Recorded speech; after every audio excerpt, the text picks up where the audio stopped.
Let me bring in Yuval Weber. He's a research assistant professor at Texas A&M's Bush School of Government and Public Service here in Washington. Welcome to the program, Yuval. 6 months since Ukraine was really turned upside down with Russian attacks. Did you ever think this conflict would last as long as it has?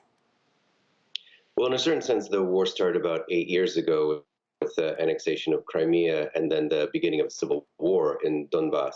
But from the phase of this fighting starting in February, I think a lot of people, myself included, anticipated that Russia would just fight better in the sense of being prepared, having logistics, having a well thought out theory of victory, a well thought out sort of understanding of what would happen, and that no matter how hard the Ukrainians would have fought, they just simply would have been overwhelmed.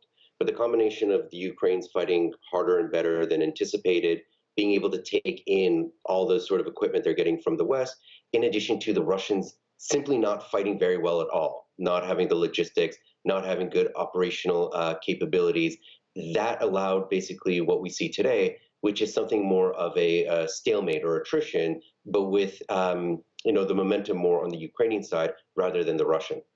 Yuval, the United States, as you know, has provided a lot of aid, military aid to Ukraine. The latest package, some $3 billion announced just today. What would you say to critics who say this is just creating a proxy war, if you will, and prolonging this crisis? So sure, I think the Ukrainians would say that they're extremely interested in defending their own land. And they're extremely interested in getting the Russians to leave.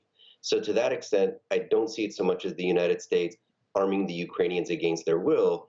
It's the Ukrainians who want this. And that, in essence, providing them their agency and their say in the matter. After all, the war's on their land. That's basically, I would say, my response to those people. What are you hearing in terms of some kind of agreement or negotiation prospects for a peace settlement or agreement?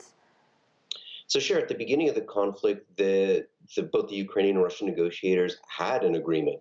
There would have been roughly something like, in effect, Russia stops the war, they come to some sort of referendum on what would happen with Donetsk and Luhansk territories, and that Ukraine doesn't officially give up on Crimea, but more or less allows that to just let it go, as it were.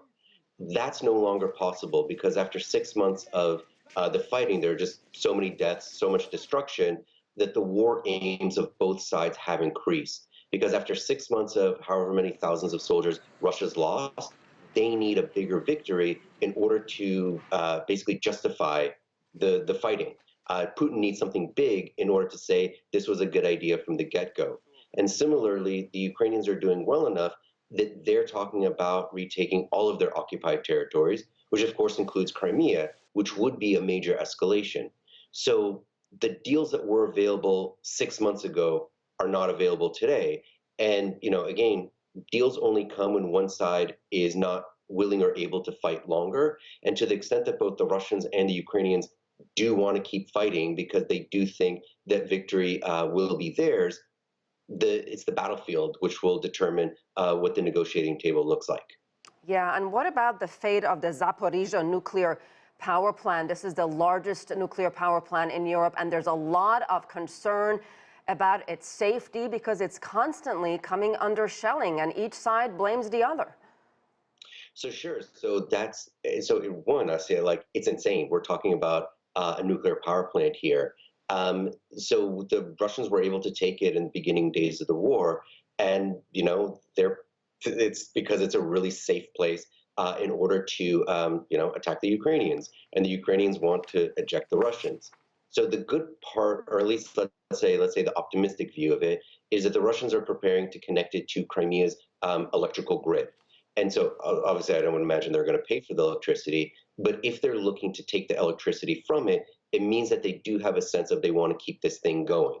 Obviously, the doomsday scenario is if the Russians attack it in order to create some sort of nuclear incident, nuclear outcome in that region, so that the entire region, becomes uninhabitable, which of course is really bad for the Ukrainians.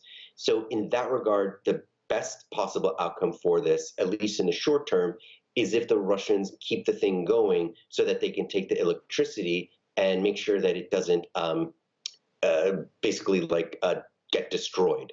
And the cooling towers fail, and we have like Chernobyl Part 2. Oh, don't say that. Oh, that sounds absolutely disastrous. Well, we certainly appreciate your take and perspective on this. Yuval Weber, thank you very much.